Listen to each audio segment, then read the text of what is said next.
This one characteristic is going to determine which people are skilled and motivated enough to get into tech and actually get a job from the ones who are skilled and motivated enough to get into tech but don't get a job and give up. And that is how well they respond to getting rejected.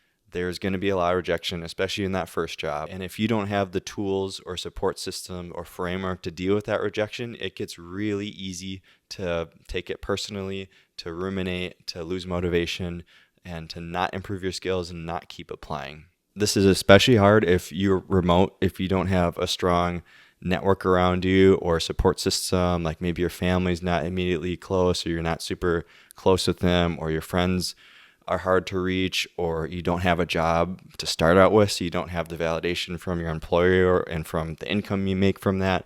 It's really easy to take a rejection very personal. So I've dealt with this myself, and I've learned how to pick myself up really quick and keep going. And that's been the reason why I could go from being a history major, self-taught programmer to someone who's now at a senior level. I'm going to show you a clip of me doing that in real time, because at the time of this clip, I had just gotten rejected from a company I was really excited about. I did not prepare well enough for the interview. I didn't do well. I bombed, and I didn't deserve an offer, but it was still hard for me to get that rejection, and I was starting to take it out on myself.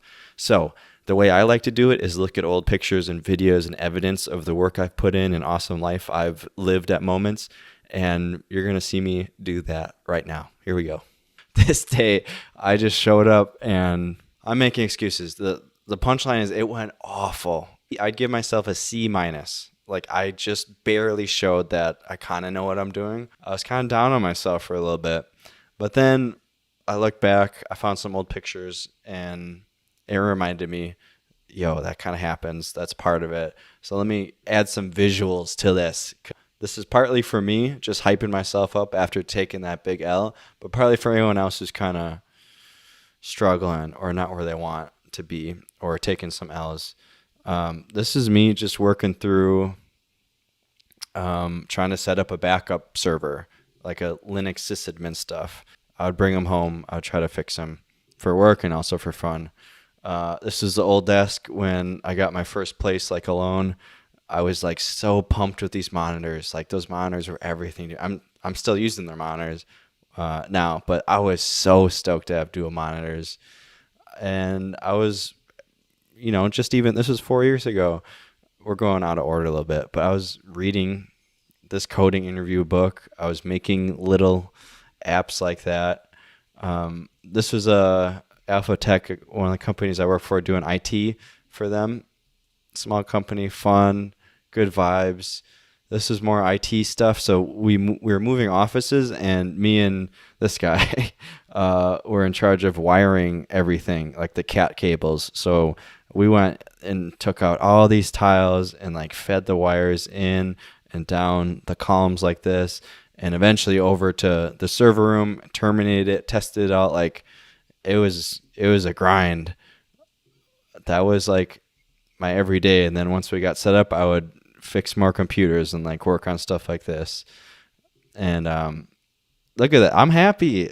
I don't look that happy there.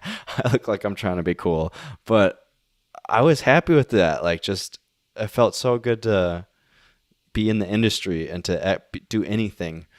And then I started trying to go to Asia, and I wanted to go through this program where it would sponsor you. So they'd find me a job and they would pay for me. And like, it's awesome for a college student to be able to do that. So I applied 1 year. I got a no. I applied a second year. They said no. I applied a third year. They said no. One of the years I went like all the way to the national level. Like, it was between me and a handful of other people. But I still eventually wasn't picked. And then eventually I was like, you know what? I'm just going to buy my ticket, like, myself, and sponsor myself and take a trip. So I got a one-way to Bangkok. I had an awesome 3 months out there. I'll talk about that in a little bit. But this is all in the theme of taking L's and getting rejected and like doing something with it anyway, like still going. This is a screenshot of my old log of interviewing when I was trying to move to Minneapolis, where I am now. So these are all, every cell is a different interview, not application, a different interview. Phone, in person, online, technical stuff. And in total, I had 38 different interviews just to get a job here. And that's not applications, right? Probably 4 times more applications that just didn't go anywhere. I had 38 actual interviews, and it was a no from here all the way down to like here. And then the last three different companies, like one of them said yes, and then I told the other ones that the first one said yes, or like gave me an offer, and then all of a sudden I had like 3 or 4 offers on the table. And one company who said no initially, once I found out I got an offer, all of a sudden made me offer. And the point is, like, it just sucked for months until it didn't, and I just kept going and figured it out. Got a job here. Now I'm just talking my shit. So I told you I was gonna go to Asia. I went there. I was just finding this and like looking back and thinking like, damn, that's fucking badass doing that stuff, man. Like, I don't look at the climbing form, just look at the scenery. This is me just showing up in Laos alone, finding climbers, doing a big route, meeting someone who's apparently a cinematographer, and oh my god, look at that. That's so cool. Oh my god, that's so cool. I'm like impressed by my younger self. Like, I'm like, that dude is awesome. It's all because I kept going. So, all right, that's my pep talk to myself to keep going. Don't get too bent up about one rejection, because a lot of awesome things come on the other side of it. Good reminder. I needed that. Maybe anyone here did too.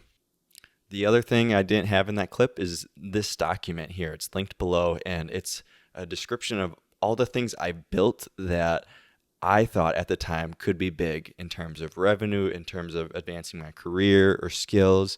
And the punchline is none of them were. There's 19, I think, projects that I was working on, and I take that as evidence of my motivation and grit, because even though I had 18 of those projects that went nowhere, I still built the 19th. And now I have 19 that did not go as far as I want. I'm still going to build the 20th.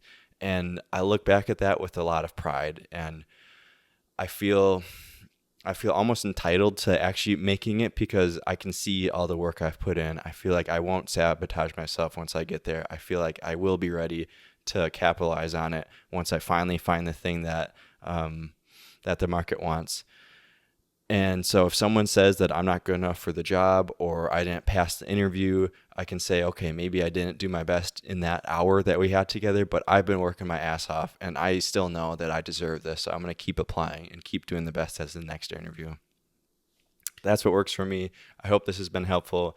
If you're down, if you're taking L's, please keep going and find a way to motivate yourself, and let me know what works for you in the comments. Thanks. Bye.